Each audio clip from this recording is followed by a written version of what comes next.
your back.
Better go talk to her.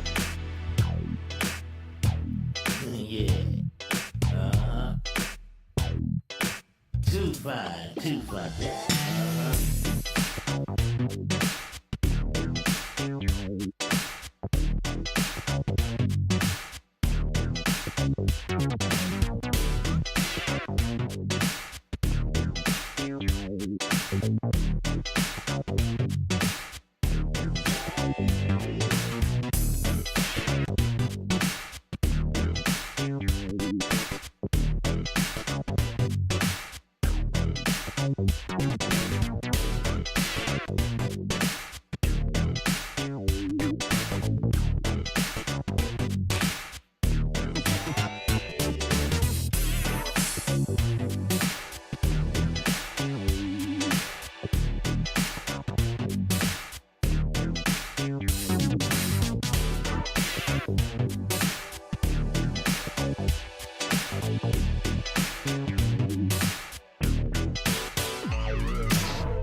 Ladies and gentlemen, welcome back to the FRZ unit channel. My name is Blakert_CS. We have Exploding behind the camera, and unfortunately, we do not have Quantum Deathcat to join us as he is having a speedy recovery from a little bit of a skiing accident, if I do remember correctly. But nonetheless, as always, health comes first, and so QDC, we do wish you a speedy recovery. But for tonight, we're going to be taking a look at FRZ unit taking on the Pugging4Pumpkin 5-stack, and currently Pugging4Pumpkin sit at 7-4 in ESEA Season 56 main.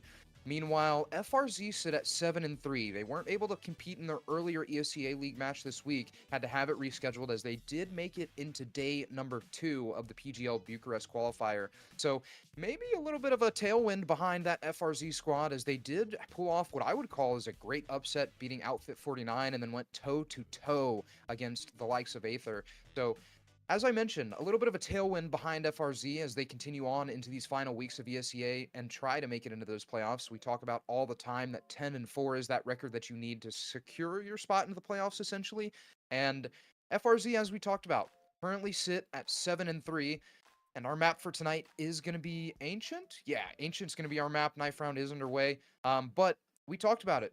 10-4 is that record that you need to make it into playoffs. Pugging4Pumpkin currently sit at 7-4. They have victories over Evil Peak, Griffin is a Pig. That's a crazy team name. Team Skyline. But I'll also say they have losses to the likes of Elation, to the likes of Masquerade, to the likes of Prosperity Esports, that are teams that have a lot of structure and coordination behind that, and that is something that FRZ unit in the past couple of weeks have been flawless at, is playing that structured Counter-Strike, playing off of each other, and making sure that the communication is there.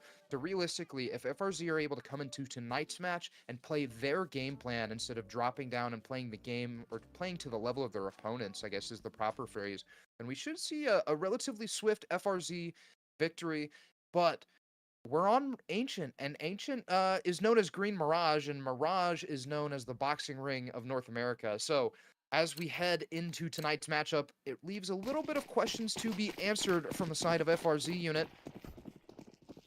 After the knife round, they find themselves onto the T side. There's a flashbang on the belt of Jackro. I believe there was also a red room smoke deployed. This round is underway. Sets of dual Berettas on the side of Pugging4Pumpkins. I just realized we have a crazy name on Pugging4Pumpkin too. I'm just gonna call him HG. We're just gonna call him HG. We have Decline. Dan, I don't know. The exchange is happening out towards A main. Landon and Sithis are able to find 2 of their own, but the defense of this retake is being mounted to UCT. HG is gonna hit the floor early as Jenny takes his head off of his shoulders. Now is trying to contest with Steadfast back towards Red Room. Shots are being rung out from A main, but Steadfast is prompted to peek, and Sharpie now has a 1v3 to pull off the pistol round for FRZ, and as he turns his back, Steadfast will activate. It is a beautiful split from the side of FRZ that is essentially soiled by the double up in towards A main from the side of Pugging4Pumpkin, so a beautiful counter strategy to open up Ancient.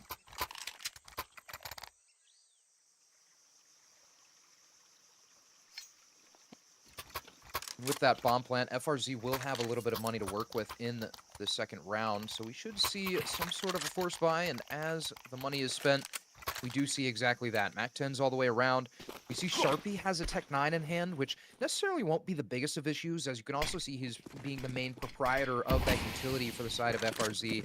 And especially on a map like Ancient, that utility is what's going to essentially buy you space and buy you some of these side hits. There's a failed Molotov towards a site. Sithis is stuck towards site, but he's able to find 2 great kills with that from Oz. There's a big boom in towards Daniel H. Spawn, but Sithis is going to hit the floor. Steadfast is going to take out Jackro because I'm not sure what Jackro's attempt was there. There's a little bit of a shoulder give from the side of Steadfast, but he's still undefeated in terms of damage. Sharpie's going to look for a duel out towards Spawn, but feels a little bit risky, especially with that position towards Temple being encroached on so heavily. There's an MP7 waiting backside, and Sharpie finally gets to activate. Toasty waits for this counter flashbang, but as he goes swinging, Sharpie's going to hit the floor, but Toasty finds a double spray with the MAC-10, is able to recover the M4A4, and the force buy is converted for FRZ, and those are not the rounds you want to be losing this early on if you're Pugging4Pumpkin, as that kind of feels like a momentum shift quite early. And we're only in round 3, but there's still plenty of work to be had from both of these teams.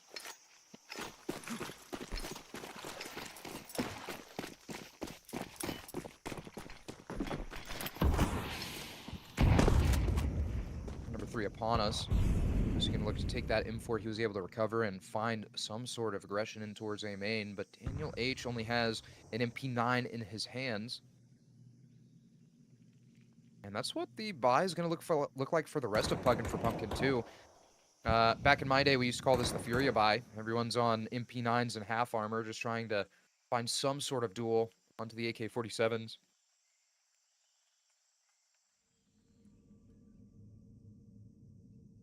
Interestingly enough, I've done a little bit of research, but Pugging4Pumpkin currently have a 75% win rate across 4 maps played on Ancient. So only one of those maps going to not their favor. Sithis is going to hit the floor early on. Jackro has a great flank in through Red Room, but it feels like Pugging4Pumpkin should be aware of this. Sharpie's going to be the first one in towards the A site. Also have to try and break the crossfire. Won't be able to do so. HG's able to find 1 deagle kill, but Brox is good for 2. P9s of the rest of Pugging4Pumpkin have to try to cover some ground. Landon is going to be the only one finding another kill and is immediately sat down by Toasty as FRZ are able to convert a second round onto the board. And as I talked about, it felt like that there was a little bit of a momentum shift in that prior round, and it's proving successful. AK-47s across the board. Pugging4Pumpkin will not have any money to go buying into this round, so it should be some sort of stack towards the B site. There's a flashbang on Daniel H as well. So I'm assuming nade down ramp plus a flashbang to get all 5 members in. But unfortunately, FRZ are going to try and spearhead their way right back into the B site. Nade over the top does actually hit a hefty boom onto Toasty's head. But FRZ, as I talked about, spearhead right up towards ramp, able to find face out towards mid. Brox and Jenny have a great crossfire set up to rebound this push from the side of Pugging4Pumpkin, and one by one, they are going to fall. Landon W is left on his lonesome towards this B site, but only has a Desert Eagle in hand. And it feels like FRZ might try to hunt this, but actually, never mind. Brox has made his exit in towards spawn. Toasty and Sharpie are going to try to sound bait for each other. Toasty has been heard, so there's a little bit of questions to be answered if you're FRZ, and that question is where is Landon? And Jenny will be the one to answer it. FRZ able to put a third onto the board. Relatively expected, especially against a full save from the side of Pugging4Pumpkin, minus the utility on the belts, but rifles will be back into the hands. FRZ still have no issues in terms of money. And before we get too far into this game, I want to give a shout out to Exploding, making all the HUD look all fancy and stuff. We were talking about it a little bit before we went live, but a small change to the edges, I guess you could say, of the HUD is going to feel a lot better. So shout out Exploding, making all the fancy adjustments behind the scenes. And speaking of adjustments, Toasty just had his back adjusted by that HE grenade.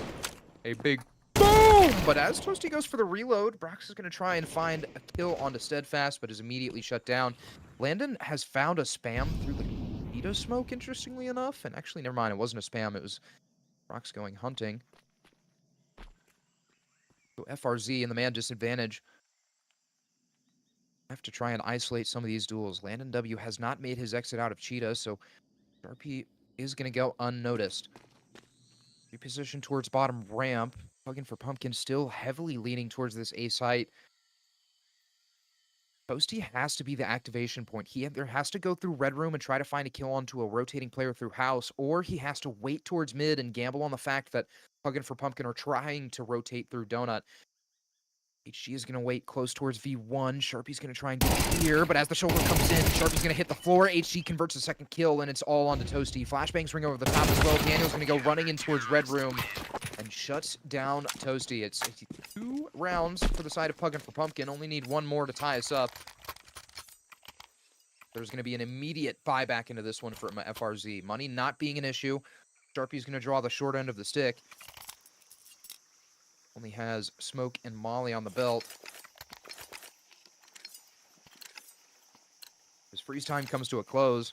Brox is going to have the AWP in hand, so a little bit of a contest to be had. And AWP on the T side of Ancient is not something you're seeing frequently. I talk about how we don't see AWPs in general on the T side a lot, but considering we're on Ancient, that feels like a crazy play. And speaking of crazy, Toasty is able to find a crazy shot on towards Landon, is trying to continue the charge, but immediately backs up, and Steadfast is steady as a rock. Finds 2 great kills, is able to retreat back towards B2 as well, and essentially sets up his team for this B retake. HG is trying to find any aggression into... Wow, oh my god! Any aggression in towards Shelf, but is shut down by Sharpie.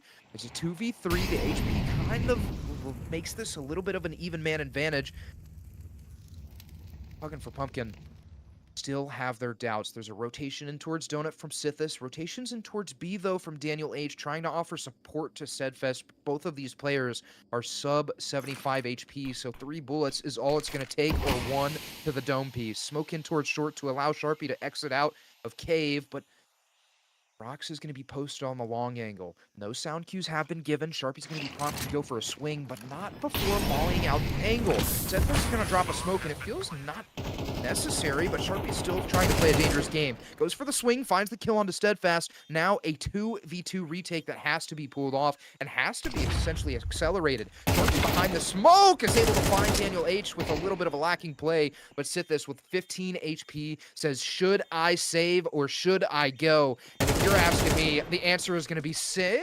Maybe not anymore. Brock still has that AWP, but Sithis still only has 15 health points, and it will not be enough. Brox is able to convert the AWP kill, and it is a 4th round on the board for FRZ. Brock's even trying to procure a little bit of that utility and make that money stretch.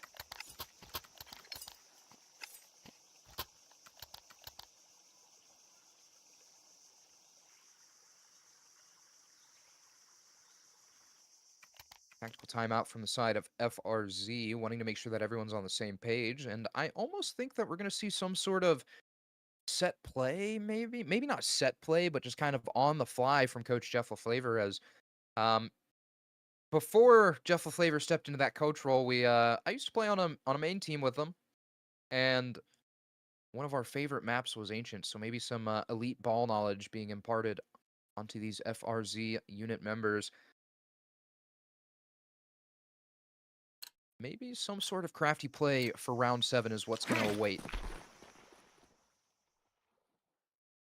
Beat a smoke as well as Red Room to cover a majority of the entering points towards mid for the side of Pugging4Pumpkin, but this, Daniel H is going right through. Smoke to counter the molly for Toasty. Daniel H is made his way towards Cave, or Donut, sorry, but Landon's able to find a spam on towards Sharpie. Footsteps not working in their favor, and the smoke not really being effective either. What is that bounce? That is the most unlucky smoke bounce I think I've ever seen. He threw it at the corner, and it just bounced back at him. A little bit of a facade for Pugging4Pumpkins to be able to play around, but also you can see that... Can we switch back to HG? Look at how cautious he is of this walkthrough of this. It's going to force Pugging4Pumpkin to commit a lot of resources towards this mid area, but is holding down the fort towards B. He's immediately traded by Brox, but Jenny is still waiting for his activation bottom ramp, and is actually spotted, so there should be rotations prompted from the side of Pugging4Pumpkin, and you can even see Brox is cautious of this, trying to cut off any rotations from Donut. But after a lack of noise, going to instill a seed of doubt into the mind of Pugging4Pumpkin. You can see Sithis has made his rotation back in towards spawn. Daniel H still waiting for any rotations. And he, after a cut of noise, can allow the AK to sing its song. Counter flash for the re-peek out longs. This is still not rotated over, but Brox is posted on short. He's able to convert the kill on towards Steadfast. Has to get this bomb down. 15 seconds left. But then he's able to find a little bit of a spam. Re-peek in towards long, but HG with the beautiful timing. Gonna find 2 kills and put Pugging4Pumpkin on to 3. AWP not yet picked up, but I'm assuming Daniel H will be the one. No, Sithis is going to be the one to scoop it up. Daniel H scoops up his teammates in 4A1S. And Pugging4Pumpkin have found themselves turning around the table. Finance is not looking bad at all. AK-47's M4 is going to be recycled around. AWP going to be put into the hands of HG. And if he's been hitting shots with that M4A1S, I don't see why that would change with the AWP. So maybe a little bit of a danger awaiting FRZ in round 8, but I do not think they won't be able to hunt out or sniff out where this AWP is. Smoking towards B doors will not actually stop the push of FRZ. They're just all ass up this shelf position. It actually might be ramp.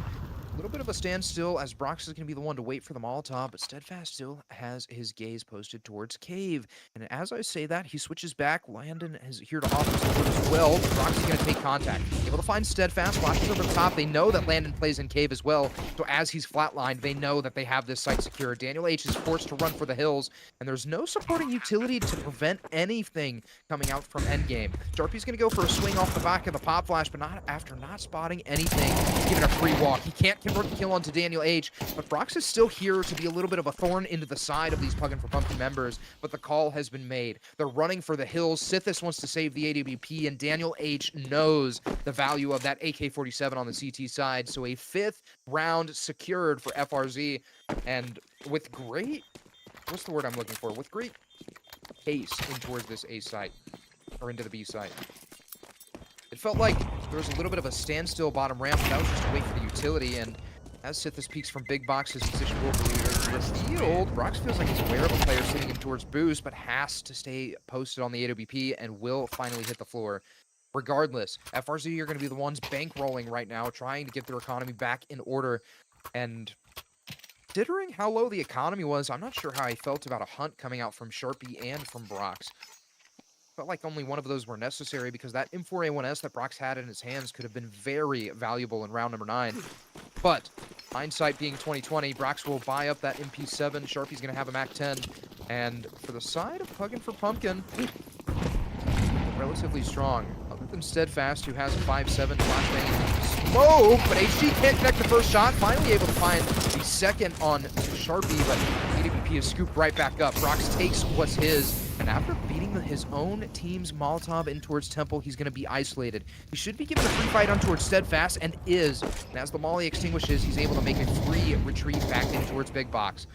The 3v4 retake. Sithis is able to convert the first kill on towards Jackro. But look at this. The bomb still hasn't even been planted down. Toasty is waiting towards Big Box, and Jenny activates towards mid. It's the flank of a lifetime coming in from Jenny, and he's able to shut down any hope of a retake, but still has given a sound bait in towards spawn.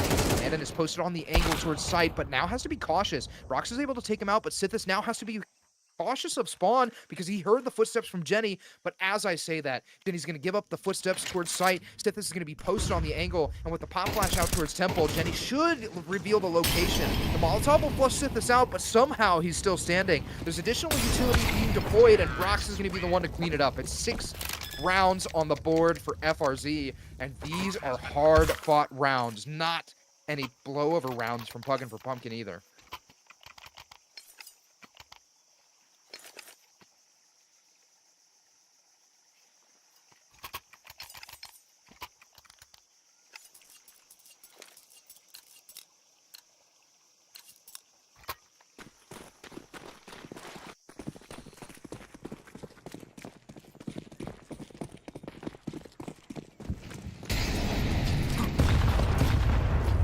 Lean from the side of Pugging4Pumpkin. We're going to see boom, boom, 2 big booms as Jericho's going to continue this charge out towards bottom mid, but as he does, the attention is divided. Landon has a free activation, but is shut down by Sharpie as the Glock makes its appearance, and in the 3v2, Jenny's made his way towards, well, I say towards, but all the way through this B site. But realistically, FRZ have every ounce of information as to where these last 2 players are. Even see that Brox is cautious about giving up information running out of A main. Toasty doesn't want to get over aggressive in towards donut either, so as Jenny goes to reverse clear out through mid, or maybe through spawn, the information will be gathered. Sithis is able to find Toasty somehow. Bomb will still be planted. Jenny's looking for a flank in towards red room, but as he peeks out towards long, feels like he's expecting a flank through mid, but it will not come to fruition, at least not yet. Looking towards Donut, Sith is going to check the flank, and I'm almost convinced that Pugging4Pumpkin are going to try to save these AKs. And that is exactly what's going to happen. An exit in towards Shelf. no hunt should be underway either, as the money of FRZ isn't all that there. And also, they're not necessarily going to know that the save call has been had until right now. So plenty of time to retreat for the side of Pugging4Pumpkin. Jenny's aware of this save call. And it will be a 7th round on the board for FRZ. So finances are somewhat recovered for the side of Pugging4Pumpkin, but the money is starting to bankroll for the side of FRZ.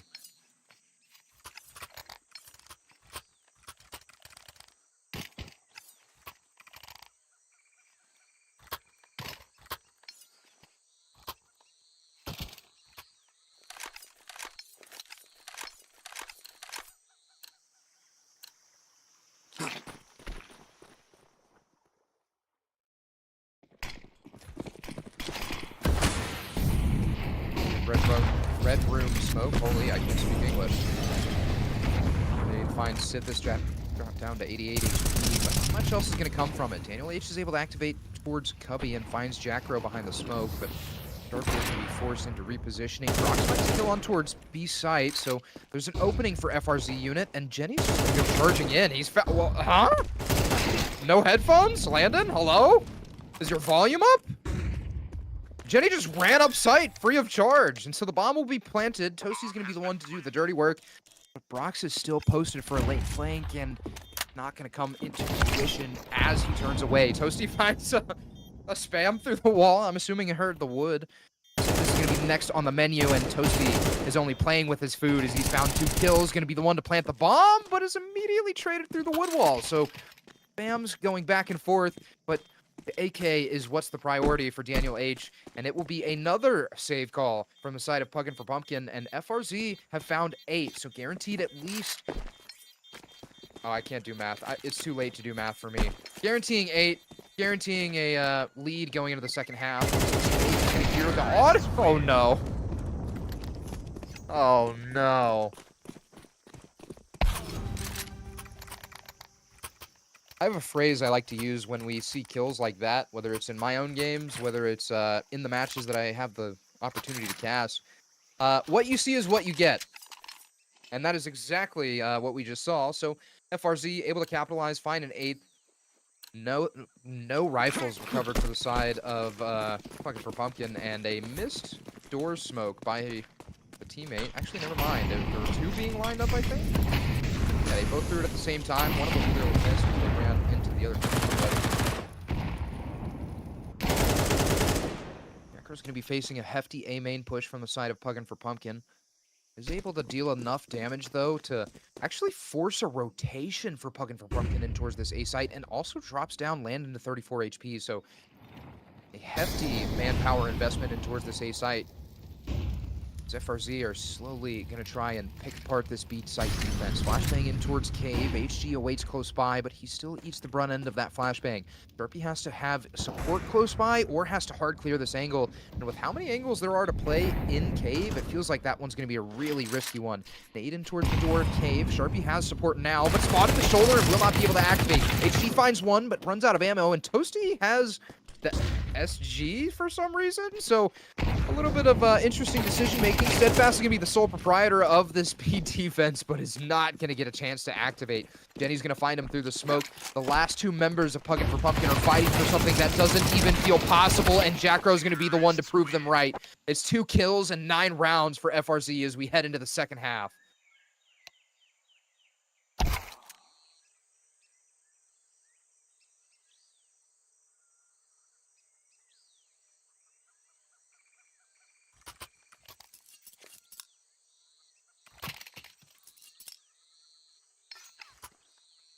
This is where Pugging4Pumpkin, at least I would expect to come alive.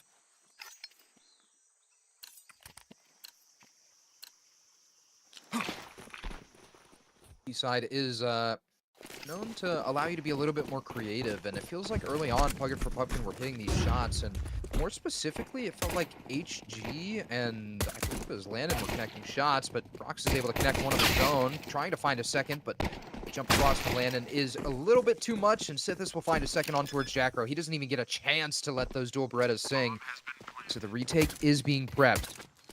No defuse kit, Full armor across the side of FRZ. And Sharpie is just running in through A main. There's 3 members posted in Donut for Pugging4Pumpkin, but Daniel H awaits towards boost and is immediately taken out. Jenny's found 2 kills, Toasty found his own, and HG activates in towards Donut, so the position is revealed, but oh my god.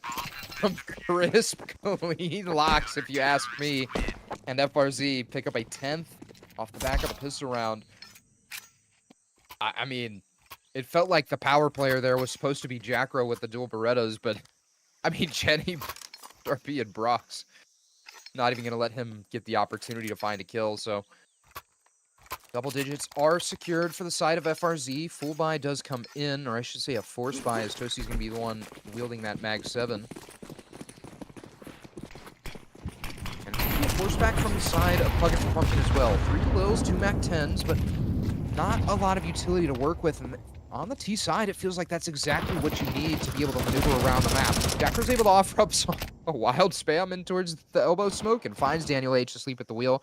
Sharpie is fast on this flank A main and catches Steadfast blindsided. Jenny's able to find 2 kills bottom ramp and waits for the swing from HG, but that's just the position revealed. And Toasty's gonna go running him down and chops his legs off.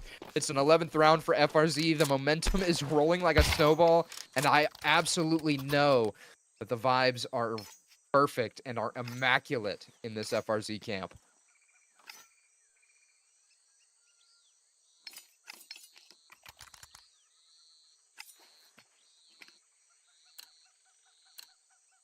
Two rounds is all it's going to require for FRZ to pull off their 8th victory in ESEA Season 56 main.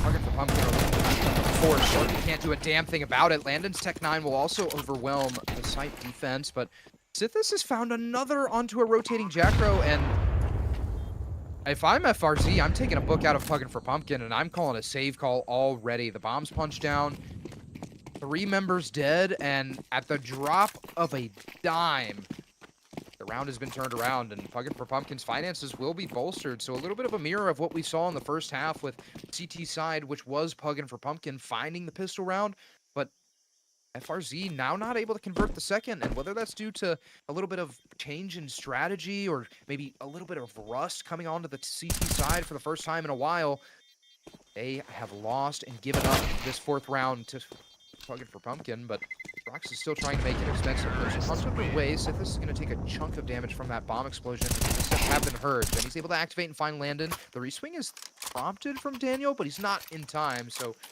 both Brox and Jenny will be able to recover M4A1s into this next round.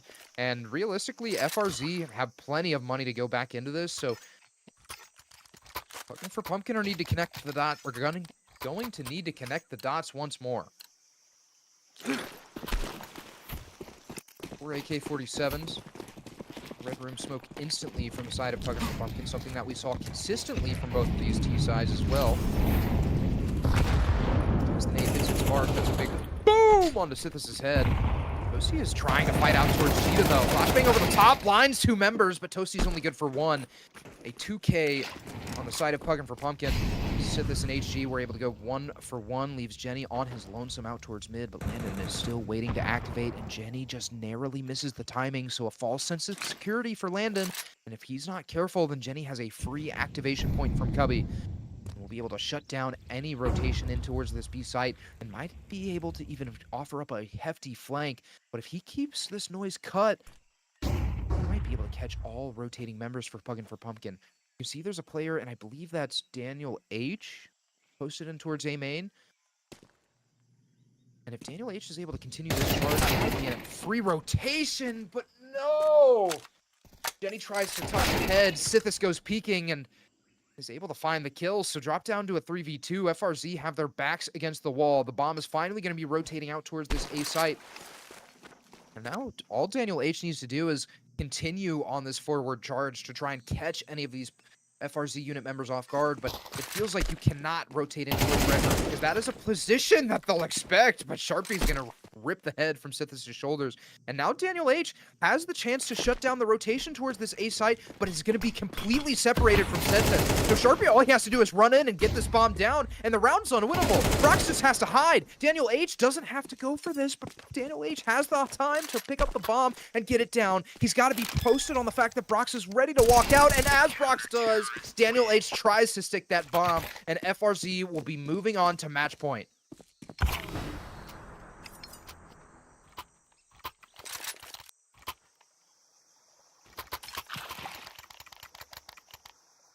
Four rounds is all that Pugging4Pumpkin have been able to find.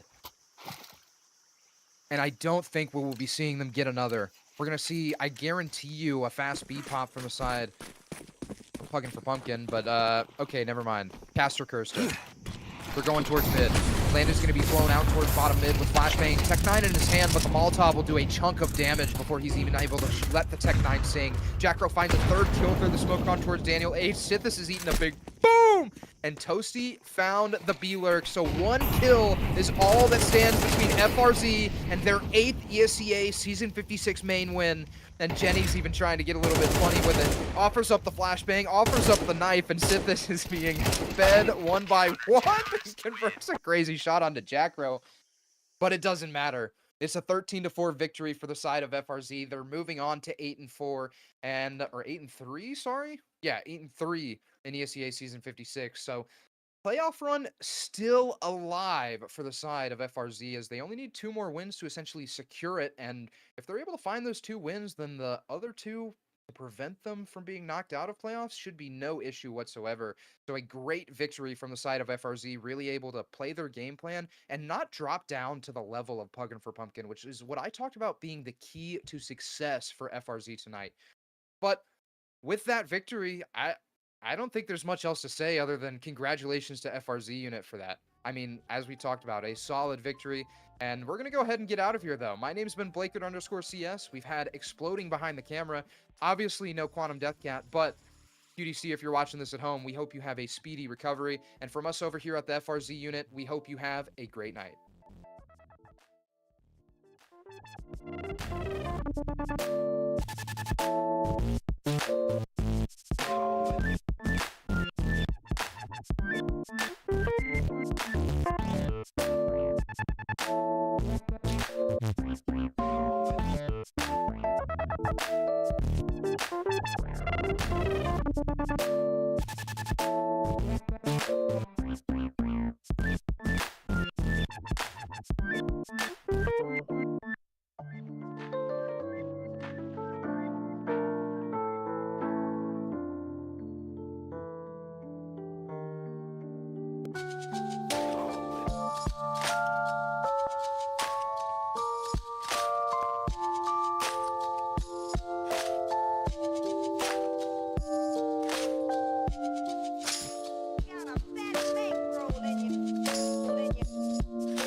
We only getting started. Yeah, I got the light. He got the light. We got the light. What you know about it? So much light. More light than a spike in your power bill. Or a match when it strike, we devour ill. They don't know how to feel. Their minds cripple, mental game bangers. Never saw losers, but we game changers. Rearrange strangers with the written next mission. Bring the light to your home, electrician. I've been grinding since the basement. If you know, you know, man, you not adjacent. I'm in a league of my own. My soul speaking through poems. Both your speakers are blown for my songs. Let's get it on. I'm ready for the challenge. The dichotomy of dark and light is all about balance. Life's never perfect. Beauty runs deeper than the surface. Album on sale, but the soul not for purchase. Birth this ill style with mild symptoms. It gets them ecstatic. I'm a shock to the system. Warrior. Battle scarred, yet these bars hard. Thus became an author, not the aardvark. I say, hey, this the hard part. Restarted the lost art. Can make a smash from the mouth. I'm an all-star. Like this, light switch. Life is priceless. Like this, light switch. Life is priceless. Hit the light switch if you need a light switch. Like this, right quick for the night shift. I got the light, he got the light, we got the light switch. Sacrifice a ticket to the afterlife. My mission isn't done on earth. Alert the jerseys versus fuel my appetite. I have the right insight. The world needs the facts of life. Healthy as an apple slice. This what real rappers like. International. Took a vacation. Still working on my sabbatical. Casual but tactical. Listen up, please. I'm more than a chess piece. Pawn starving a bargain for scraps while the rest eat. Left me to fend for myself. And I conquered where the wild things are with the monsters. As the earth keeps turning, lies keep turning. My eyes see burning. Fire desire acquired, I'm blessed as 3 sermons. Speaking that breeze, defeat vermin. Billie Jean, you can see the light. Every step that I take, walk with a glow, kept to my fate. Like this, light switch. Like this, priceless. Like this, light switch. Like this, priceless. Hit the light switch if you need a light switch. Like this, right quick for the night shift. I got the light, we got the light, we got the light switch. Shine on, young king, with the gleam of a colorful dreamer. Clean by the redeemer, queens of radiant demeanor. Beams of light, I know you've seen us. Shine bright through the zeitgeist. Banking on jewels, hit a nice heist. Drop a few gems, then ignite mics. Land of the free, but it comes with a slight price. You are not nice. Rappers wanna battle, not a sweat. Quiet is kept like Naruto's wife.